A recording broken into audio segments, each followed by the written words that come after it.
예, 이진숙 방통위원장이 대정부질문에서 나경원 의원과 설전은 아니고요. 뭐 질의를 주고받았나요? 그 영상 한번 보겠습니다. 지금 추진하고 있는 것이 사실상 이진숙 축출법이라고 부르는 것이 그것과 관련해서 이렇게 말씀을 하시더라고요. 이진숙 그렇게 대단치 않다. 저는 참 대단하다고 생각합니다. 왜?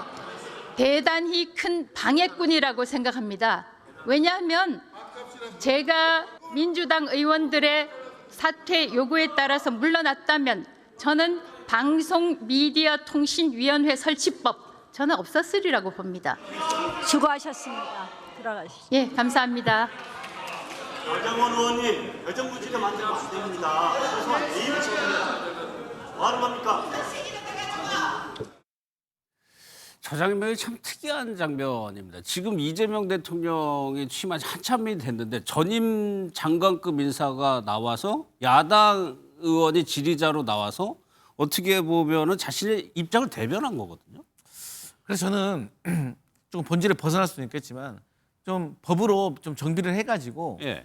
기관장들은 사실 대통령의 임기와 맞추는 것을 저는 빨리 현실 법제화해야 된다라는 생각을 해요.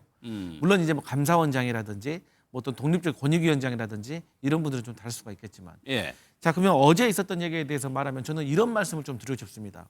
이게 이진숙 축출법이라고 좀 주장을 하고 있는데 그렇게 따진다고 하면 금융위원장 축출법도 돼야 되는 거 아니겠어요?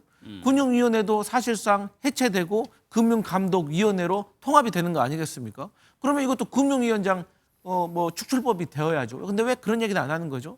그리고 과거에 이명박 정부 때도 기획예산처와 재경부가 하나로 통합되어 가지고 지금의 기재부가 된 거 아니겠습니까? 그러면 그때도 국민의힘 뭐 그런 주장하셨습니까? 그래서 이진숙 방통위원장이 본인의 정치적인 무게를 예. 조금 확산시키고 몸값을 올리기 위해서 저런 발언을 하시는 것 같아요. 저는 아무래도 저는 지방선거 출마하시려고 하는 것 같아요. 예. 그래서 저는 저희 민주당도 이제 이진숙이라는 이름 세 글자 별로 얘기 안 했으면 좋겠습니다. 저렇게 민주당이 키워준다고 막 본인 스스로 몸값을 올리는데 저희가 그럴 필요 있겠습니까? 예. 오히려 이분 같은 경우는 과거 MBC 사장으로 재직할 시절에 법인카드 사용을 불법적으로 했다는 혐의가 있어서 제가 알기로는 조사받고 있는 걸로 알고 있거든요. 그렇죠. 그렇기 때문에 저는 더 이상 이런 공중파에서 이 이진숙 뭐 몸값 올려주는 그런 행동을 좀 안 했으면 좋겠다 이런 생각합니다. 저희는 종편. 아 예. 알겠습니다. 아니 뭐 그런 의도에서 하는 게 아니고 네. 저 장면이 네. 그러니까 저 워딩을 보면 대단하다고 본인을 얘기를 하는 게 이게 도대체 무슨 의미 속내가 있는 거냐 이 부분이거든요. 그러니까 그러니까 여권이죠. 여권에서 나 하나를 축출하려고 법까지 만드는구나. 우리가 뭐 위인설법이라고 얘기하는데 특정인을 위한 법이 아니라 특정인을 축출하기 위한 법을 만들었다 이렇게 얘기하는 거잖아요. 아까 그 답변에서도 만일 내가 자진 사퇴를 했더라면은 예. 이번에 새롭게 통과되는 방송통신시청자미디어법은 통과되지 않았을 거다. 만들지 않았을 거다. 예. 그냥 이 체제로 갔을 거라고 하는데 저는 하나 아쉽게 생각하는 그 여권의 전략은 겁니다.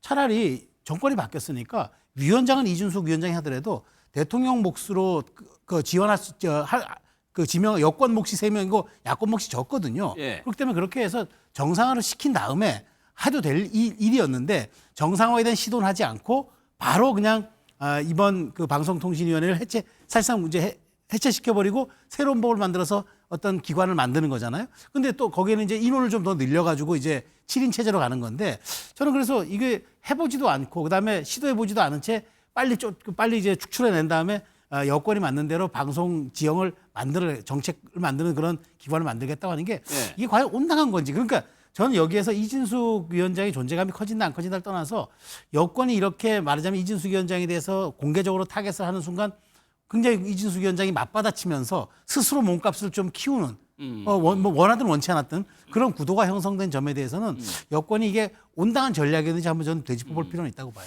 아니 아까 대단한 방해꾼이라고 본인을 얘기했어요. 이게 행정 절차가 지연되고 정부가 일을 하는 데 있어서 지연된 책임은 어느 정도는 느껴야 되지 않는가 싶어가지고 말씀을 드립니다. 모르지만 저는 그 이진숙 그 방통위원장이 민주당의 대단히 큰 방해꾼이라고 생각하는데 사실 방해꾼이라는 이 단어 자체가 좀 부정적인 단어 아닌가요? 예. 그래서 저는 저러한 표현은 전 부적절하다고 생각을 하고 어쨌든 간에 방송통신이 그동안 방송통신위원장 이진숙이 와가지고 예. 얼마나 제대로 역할을 했는지에 대해서는 본인도 잘 알 거라고 생각을 하기 때문에 저는 방송통신 정상화를 위해서는 저희 민주당이 내세우고 있는 이 정부 조직법에 의해서 방송통신위원회는 해체되고 방송미디어통신위원회를 거듭나서 제대로 된 역할을 할 수 있고 중립적이고 공정한 그리고 사실 지금은 이 뭐 EBS, KBS, MBC 뭐 이런 데 장악한다고 해서 정치권에 크게 도움도 되지 않습니다. 이미 지금 레거시 미디어와 같은 이 어떤 정치 지형의 어떤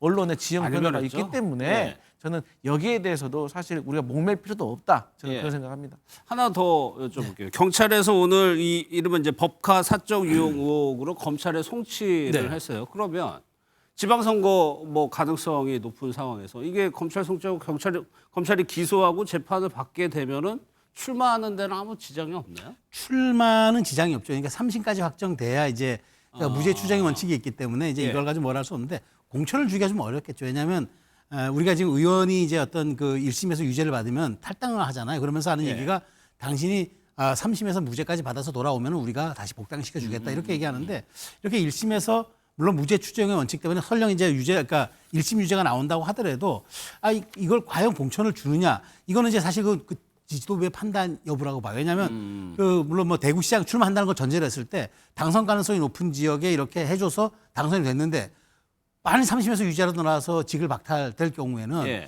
과연 그렇다면 이거는 또 지도부가 비판을 어떻게 받을 수 그렇죠. 있으니까. 하기 때문에 이 부분은 저는 사실 출마에 있어서 자유롭고 뭐 큰 제약은 없지만 그럼에도 불구하고 지도부가 정말 선택을 하느냐의 부분은 좀 고심이 될 거라는 생각이 듭니다. 알겠습니다. 뭐 지방선거가 임박해 와서 실제로 뭐 공천이 어떻게 되는지도 한번 좀 봐야 될 것 같고요.